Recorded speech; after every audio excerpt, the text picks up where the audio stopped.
حاجه بقى ان شاء الله يتم افتتاحه يوم الخميس الجاي، ده موضوع تاني خالص ان شاء الله كده. انا يعني بدعو الساده الاعضاء كلهم ان هم يجوا يشوفوه يعني يوم الخميس ان شاء الله. هيتم افتتاحه امتى باذن الله؟ يوم الخميس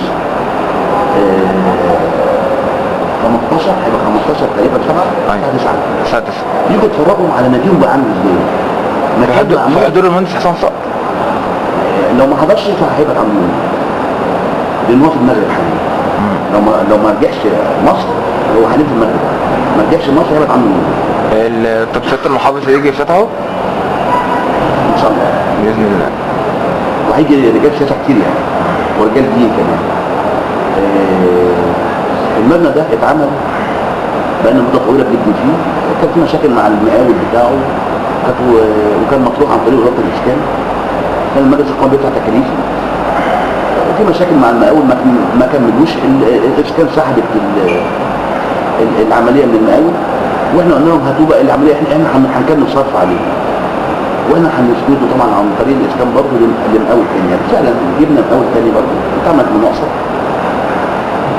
وربنا كرمنا، وعلى حسابنا الخاص بقى بنعمل الشغل ده كله بقالنا شهور طويله جدا على حسابنا الخاص. بنعيد حاجات كتيره جدا كانت معموله مش مظبوطه. جبنا فرش عملنا له برضه مناقصه، وتقدمت شركات كتيره رسي على شركه من مصر وشركه من اسكندريه. الفرش بتاعه على اعلى مستوى كلف حوالي $1,000,000 جنيه. عملنا قدامه لاندسكيب منطقه كبيره جدا. المنطقه دي كانت غير مستغله تماما، كان فيها الناس لو تفتكر المسرح القديم ما كانش الناس بتقعد فيه غير لما يبقى فيه ندوه ولا حاجه، وكان فيه منطقه بالعرض كده كانت الناس ما بيقعدوش فيها، فكانت كل المنطقه دي فاضيه مع انها منطقه كبيره جدا على 1200 متر. عملنا اماكن لجلوس الاعضاء في المنطقه اللي هي امام المبنى الاجتماعي على 1200 متر، كاننا اضفنا مساحه 1200 متر لجلوس الاعضاء، ما كانتش مستغله تماما. عملت على اعلى مستوى، هيبان كل ده ان شاء الله يوم الخميس. اعاده 1200 متر تاني للنادي. المبنى الاجتماعي بقى فيه صالونات على مستوى راقي، في مطعم ان شاء الله يكون لنا شرف بتواجد توحيد والناس كلها تشوف ان شاء الله الصور في قاعه اجتماعات ملحق بيها قاعه كبار الزوار، في روف جاردن تم تاسيسه بالطينه الخشبيه جميله جدا. يعني انا شايف ان العمل ده جامد جدا. طبعا قاعه المؤتمرات اللي موجوده، المؤتمرات ديت ومجهزه بقاعه كبار زوار، يعني ان شاء الله الناس تشوف ان شاء الله. هيبقى طبعا عليه كنترول جامد جدا المبنى، عشان يعني الشباب بقى ومش عارف ايه واولادنا يعني بيحبوا يحضروا كتير وبتاع، فاحنا يعني هيبقى عائلات اكتر منه ان شاء الله. هيبقى يوم الخميس اللي جاي اللي هو يوم 15 باذن الله.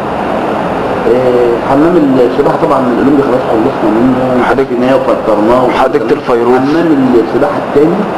حمام السباحه الثاني اللي هو صغير تم فلترة المياه بتاعته بعد ما كان بيجيب امراض للاعضاء وبيتملي مرتين في الاسبوع ويفضل مرتين ويتملي مرتين والماء بتبقى ثابته طبعا، وكان بيجيب امراض للولاد والصغيرين وحاجات معويه طبعا.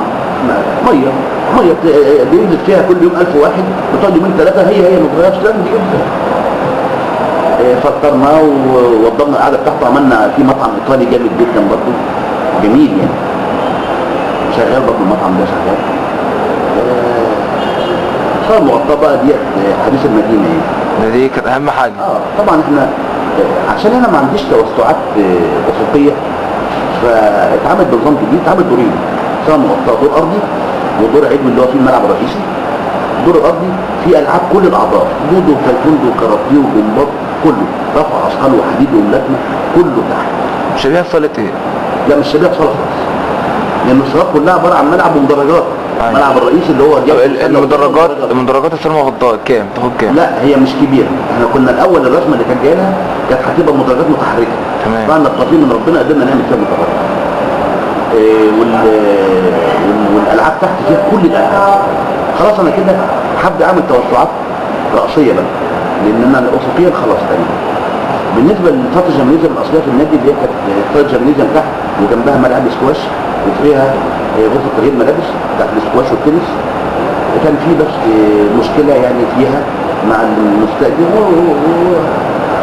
وعدا ياخد شهر 9 اللي جاي هيزال هذا المبنى بالكامل وهتقام عليه 5 ملاعب سكواش على اعلى مستوى، اللي الملاعب الزجاجيه ومعمول رسمتها ومعمول كل حاجه اللي احنا بنشوفها في الغردقه وفي بطولات الجمهوريه دي، مجهزه بمدرجات يعني لبس للولاد وحمامات، وهيبقى فيها برضه ان شاء الله غرف تغيير ملابس بتوع التنس. مبنى الاكشواش اللي هو موجود اللي موجود بجوار الملعب الباسكت كل ده هيتزاد. كل هذا المبنى هيزاد اعتبارا من صاله الجماليزيوم، ملاعب السكواش، الدور الثاني كله.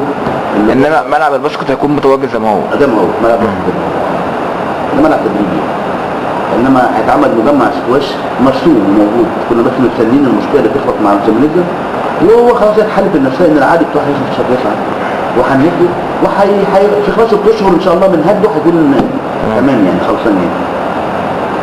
نادي طنطا بقى نادي عريق جدا، هو طبعا نادي عريق بس بقى بالمنشآت اللي فيه يعني اعتقد ان في حاجات بتهم الناس كلها. عملنا حاجات للصغيرين وعملنا حاجات للكبار وعملنا ملاعب وعملنا مطاعم وعملنا صالونات وعملنا حمامات جديده وعملنا وفصلنا المياه بتاع حمام السباحه الصغير، وانشئ حمام السباحه اولمبي كبير وصاله مغطاه. اقول لك حاجات كتير قوي، وفي نفس الوقت النادي بيصرف على نفسه. ما عادش بقى ان احنا اتلغى حته الدعم دي.